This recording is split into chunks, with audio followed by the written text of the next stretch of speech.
Hey everyone, it's Rick Carson. We're at the beautiful Make Believe studio. I don't know if you guys had a chance recently to check out our bass comparison video, but I did. And when I was listening to it, I thought that my Rickenbacker sounded terrible. And it's interesting because this guitar has gone through quite a different couple iterations since we got it. You know, it's an early 70s, late 60s Rickenbacker. I think it's an early 70s because there's no checkerboard. But it is a neck through body, so it's before 74. So, you know, when I got this thing, it had its original neck pickup, which we're currently looking in the building, searching high and low for, but it had a Bartolini where the toaster was, and it also sounded terrible. And so we had somebody go through and put in these Seymour Duncans, and it still sounded bad. So today, we finally got to the bottom of it, and we rewired the Rickenbacker with our good friend John Pitts. So I would love for you all to check this out, see what he did to make this thing sound as good as it possibly could. Okay, so this Rickenbacker, we're going to attempt to restore to semi-original condition. Semi in that these Rickenbackers have the Rick-O-Matics on them, which have a stereo output, but we just want the mono output on this one. So we have our little diagram here.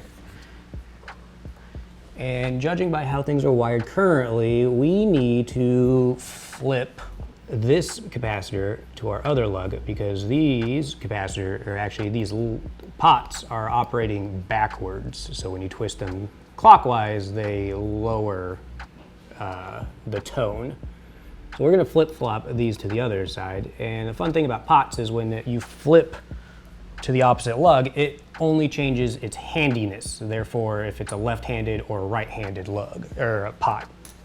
So let's start with this capacitor right here.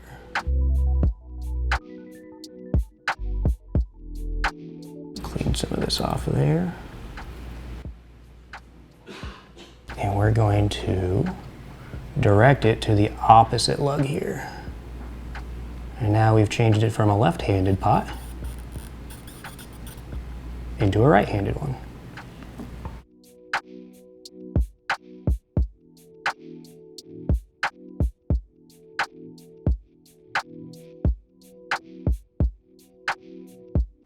All right, let's do the same thing with the bridge.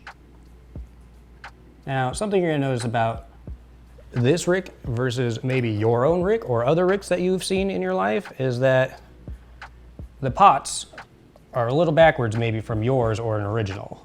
Note that the volumes tend to be on the bottom, whereas your modern day Gibson or anywhere else usually has your volumes on top.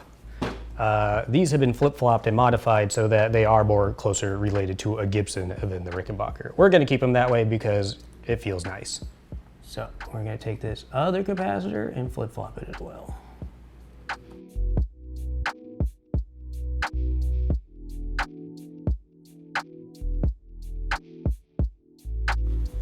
Alrighty, so now we've fixed our tone problem. The issue there being that the tones were backwards. Last thing here, now traditionally, your outputs of your volume pots would each individually go to its own output jack here. But since we've modified this and it's no longer a stereo output, we're just going to a single output. The person who modified this before apparently has daisy chained the output of our volume pots together in such a way that they connect at the pot side as opposed to where they would normally connect to, which is the output jack. I have a suspicion that this may potentially be causing some issues, is that when you chain two pots together, you're essentially making one giant pot. So let's see if we can solve some of the issues we're having with this. Doing what they did at the factory and having the outputs of our pots go directly to the jack. These. Wow.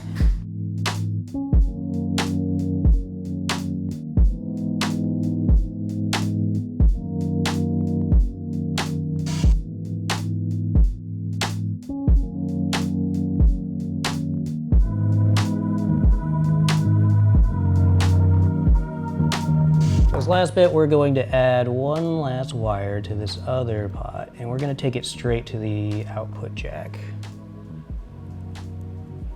instead of daisy chaining it to the other volume pot.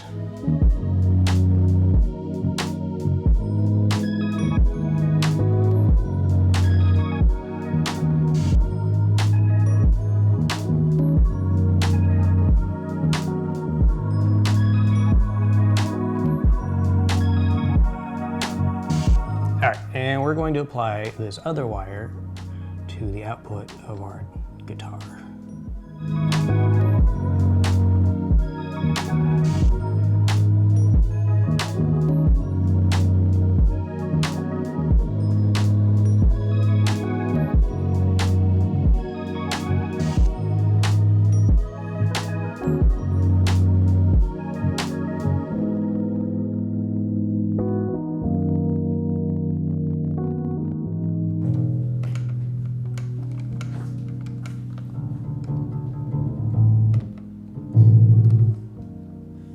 That's good.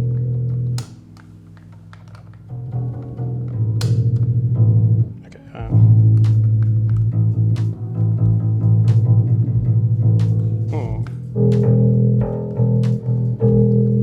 The tone pot's not doing it. And that one's doing it, and it'll be doing it to the neck pickup too. And it's still backwards. That's weird. Why would it still be? No, it's not backwards now. Just doesn't sound like it does anything. What do you mean? Oh, there it is. Okay. Okay, there it That's is. not subtle to me. And it's working as it should, but it's working on both pickups. Okay, so they need to get separated. All right, so volume's right. Okay. Yeah, and they're the right pickups. Click.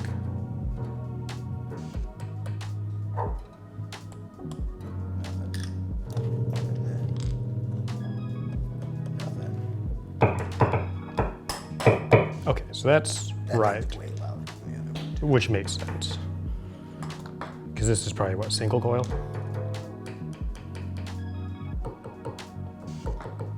Yeah. Okay, so volumes are right now. So now tones are still wrong. Yep. So they're backward. They're both this pot doesn't seem to be doing anything, and they both seem to be fighting each other by this pot. Yep. So it's just top. Both of them are being affected by this one. Hey, let's go look at the wiring.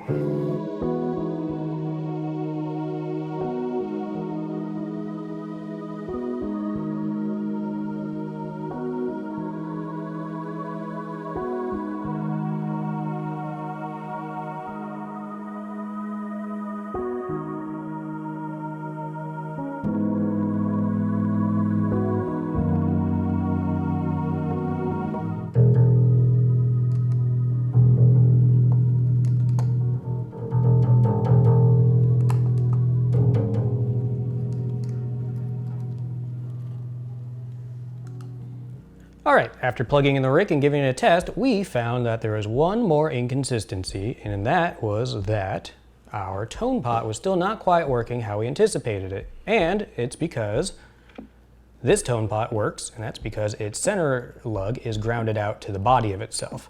This one is not. So if we want to test that theory, we can take an alligator clip and connect it to our middle pot and then ground it out against the body here. And then when we test things out and give this a little turn, we can see that our tone now affects our pot. So, easy solution. We are just going to take this middle lug and we're going to bend it over to our potentiometer body, and we're going to solder it to itself. We're going to melt some solder onto the body of this potentiometer. Remember that the metal there tends to be a little thicker A little help there is that you're gonna have to keep your iron there a little longer, and also, if need be, you can give it a little scratch with some sandpaper, which will help take some of the coating, if any, on there.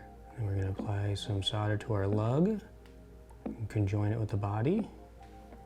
And now, our center lug is soldered to ground.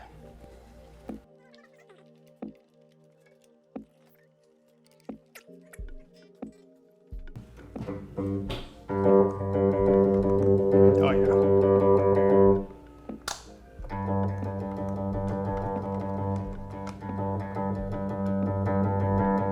Now I wonder... They're both affecting that. Yes, which is better than one before, but I think it has to do with the fact that these are conjoined down here. I think it's going to happen because technically they're electrically put together, as opposed to the separate Stereo. which kept them separately.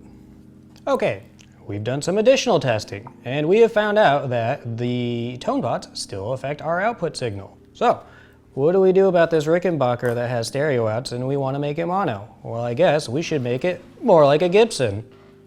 So, we're going to do some switching around of some wires, and we're essentially going to place our pickup selector in between the circuitry between our output and our volume and tone pots. And this should electrically separate everything in such a way that the tone pots should no longer interfere with each other. So the way we'll do that is we're going to take the hot of our neck pickup and relocate it from our pickup selector straight into the pot. Just like a traditional Gibson.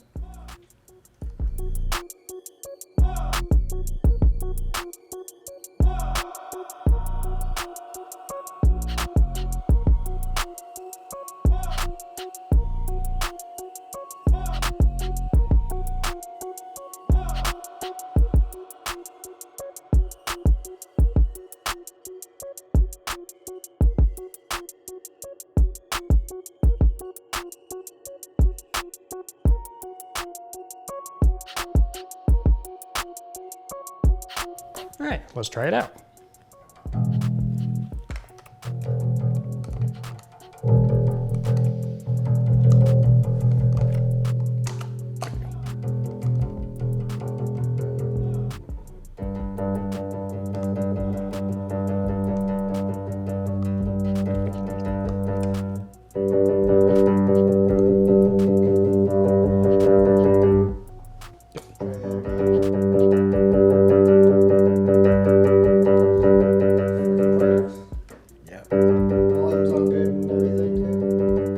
That one works. Or here.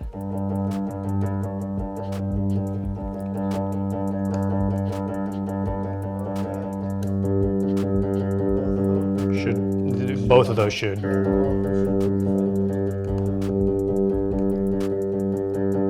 Yep.